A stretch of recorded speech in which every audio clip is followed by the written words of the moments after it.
April. We're now joined by Jon Cooper, Ourlad's guide to the NFL draft. He's been with us on Wednesdays and will take us up to the week of the draft. We appreciate his knowledge and insight. Jon, thanks for your time again today. So you have been looking at the mid-round, perhaps those who are under the radar or maybe not getting enough love on the offensive end. Let's start with quarterback. Is there anybody on that list? A whole bunch. After the first five, there's a drop-off for sure. But there's some guys in the mid-round that have what we call redeeming qualities, things that they can do well. The number one guy in that group for me is Aiden O'Connell of Purdue. He's got a strong arm. He goes through read progressions in an NFL-style offense. He's got some holes for sure. He's not the most mobile player in the world. He can escape, but it's not something that, he's going to make a living on. He's a good passer, but he will force the ball. So that's something they're going to have to break him a little bit of that gunslinger. But he's had some great games, and I think he's a guy that, is going to be ready to be a quality backup right off the bat. And that's probably where he's going to be, at least initially. But all you got to do is take a look at Brock Purdy last year and see that sometimes these late round guys end up being, or mid to late round, end up being your guy. And he would be a good one to have on your team in case you need that. There's some other ones too. Stetson Bennett's a proven winner at quarterback. Undersized, underrated. He just makes plays. And so there's a spot for him as a backup on a team. And you can go on down the line. There's a whole bunch of quarterbacks that we could talk about. We could do a whole show on just that position as far as what some of these mid-round guys might bring to the table. Well, Jon, let me ask you about a couple more because we cover, the Big 12 quite a bit, and there's a couple of teams that are making their way in, but they'll be, breaking in new quarterbacks. That's BYU and Houston. Houston loses Clayton Tune. BYU loses Jaron Hall. Any thoughts on either of those two guys? Well, they're both solid players. Hall, is a strong arm, good, and he's decent athletic ability. He's got some issues, in terms of consistency, but, plays in the offense, that throws the football. And Tune at Houston is a guy that, we think is probably about the 10th. Those two guys are both in the same mode, maybe a little bit of a drop-off from some of the other ones. But Max Duggan would be a little bit below them, but in terms of how they're ranked. But Tune played in an offense that allowed him to display his passing talent. He's got some mobility, definitely, and he's a guy that a team is going to look at, like we're talking about, as a quality backup who could develop into something more. Is Hendon Hooker in your top five of quarterbacks available?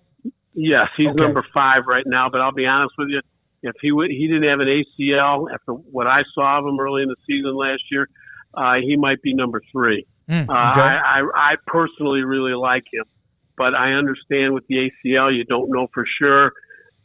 He could still sneak back into the first round, but it's more likely that he's a second-round pick. All right, let's go to running back. I know that there's one, maybe two in the first round with Bijan. And then, Jahmyr Gibbs at Alabama. Who is next in line, in your opinion? Well, there's a whole bunch of them you could say are next in line. Shane from Texas A&M. I don't know if I pronounced that right. Shane. Yeah. Shane. Okay, yeah. Close. But, so there's a bunch of guys that could fall into that area. Just going down a little bit lower maybe than some of the guys that are all bunched up like Charbonneau and a few like that. There's a guy that I really like. It's Keaton Mitchell from East Carolina. Small stature back. He's got blazing speed and a very unique agility in traffic. He's small, but he's awfully tough to tackle in the open field. Excellent stop-start quickness, explosive. Finds that crease. They gave him an awful lot of work at East Carolina. But he's more than a third down back. He can catch the ball out of the backfield for sure. And he's going to make a quality addition to somebody's running back room, in our opinion, even though he might be a third or fourth round or even later pick. You just don't know how these teams are going to value running backs. And there's an undersized guy that I like too, Deuce Vaughn from Kansas State.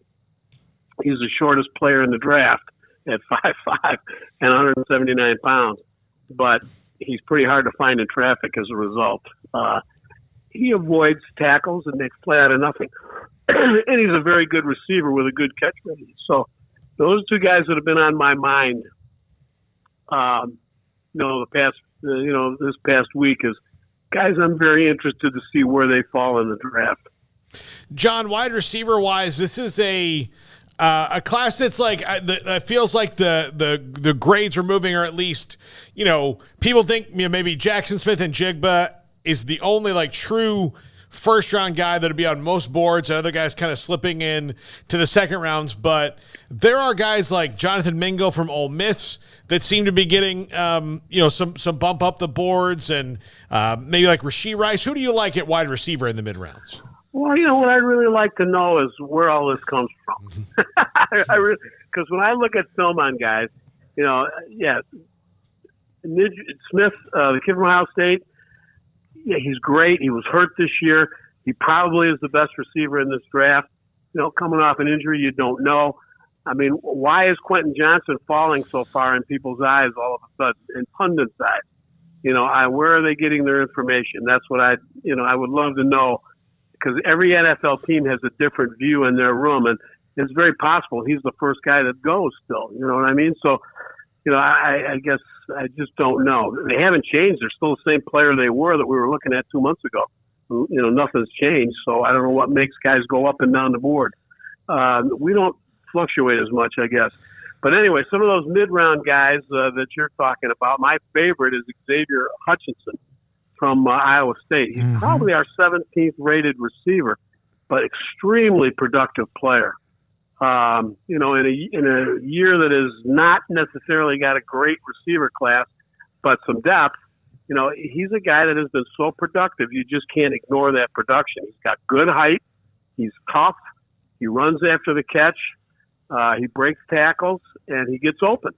He's not a burner. He's not going to blow you off the field, and he's not going to run deep, and you're not going to throw a lot of, long bombs to him. But he's going to be a quality number 2 receiver for a long time, in our opinion. And, he may not go till the middle of the 5th round, but, we think it's more like the 4th, maybe even the 3rd. Just depends on how people view and value a guy like that. Everybody's looking for a tall blazer with great agility. There's just not that many of those guys out there. So, you got to take what you can get, and you got to take guys that are players. I think Xavier Hutchinson is a heck of a note, an example of value. Could end up being a long-term pro, catch a ton of passes. The only thing I remember about him, and is it unfair, is a couple of the times, especially last year, he had a couple of key drops in a game. How much does that work against him? Well, it's, it's not good, but 2 drops or 3 drops or whatever it is, among a whole, you got to take a look at the whole body of work. Sure. He's very productive. A couple of key drops in a game versus 3 quality years of production. I think I'll take that production.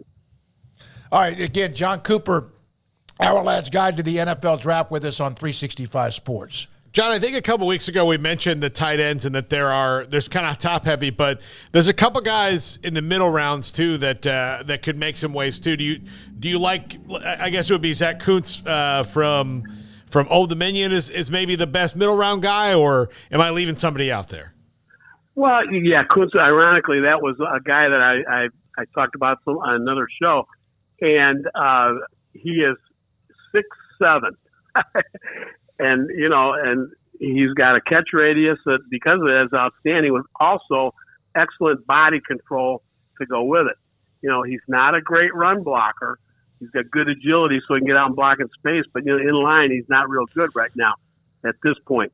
So, he's going to be that kind of, what if I'm a defensive coordinator playing against this kid, you put him out in that flex tight end position, almost like a slot receiver, matchup nightmare. So, yes, for that reason alone, he's going to be a guy that he might go a little higher than what I thought originally. we kind of had him down, and if you look at our book, yeah, he's a little down the line there a little bit, but I'm not so sure someone's not going to say, hey, matchup nightmare.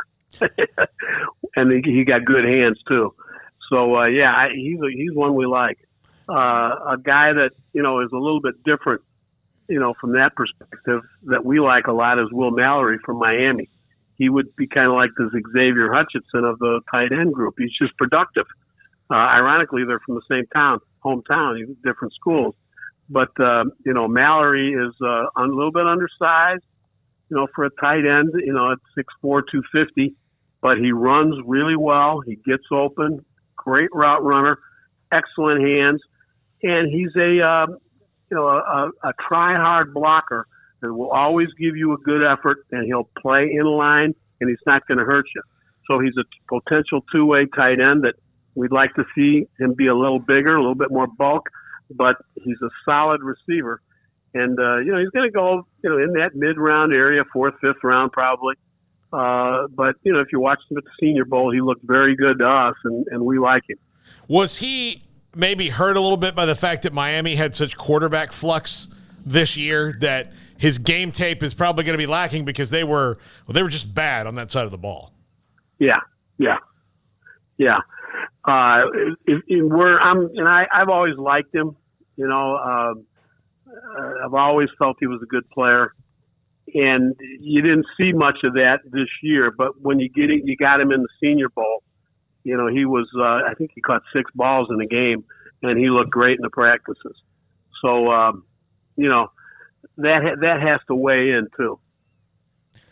John, so much talk about Bijan, but what have you thought about any talk surrounding his counterpart there in the Texas backfield and Roschon Johnson? Nice player. He's going to be down the line a little bit. He didn't get the exposure, obviously, that Bijan did. But, he's a nice player. He's got some power. He's not quite as fast, I don't think. But, he's got some skills. And, teams need running backs. They don't need just one. And so down the line, he's going to get drafted. And, he's got a good shot to make a team, I think. He's a big physical, he played quarterback. Does it help at all that he transitioned from what he originally was going to be to what he became? I don't know, if that helps him or not, as far as that goes, because the two positions are so different. And if you look at the way he plays, he's that physical presence. He likes to run over people. What is he, 6 foot? He's 225, and he's not, he's not a burner as far as speed is concerned. He's decent. And he's not what you would call a graceful runner, but he can run through tackles, and you always want a guy like that. The run through a brick wall type running back, and so he's gonna get drafted, as I said, late. It could be the 5th, could be the 6th, could be the 7th. He's going to be drafted somewhere in that area, and he's going to be a part of a backfield room next year in 2023. Because of his style, then he would be one of those running back by committee that you get to when the other guy needs a breather and he can wear people down if they're already worn down? Yes. Absolutely. Yeah, that's the way I definitely see him. Yeah. As that type of back. In some ways, that's the role he played at Texas. John, who is the guy that no one talks about the most, or that kind of under the radar the most so far, that you think is just a super stud that nobody's noticed? Well, the running back from East Carolina would be, on my list. Yeah, Keaton Mitchell. He'd be on my list. I get one of those every year. My linebacker, Malcolm Rodriguez, was my guy last year for that role. And I was just shocked that he went in the 6th round. But I guess analytics will kill you. And that is what I think is hurting, might hurt Keaton Mitchell a little bit. But, boy, all you got to do is turn the tape on, in my opinion.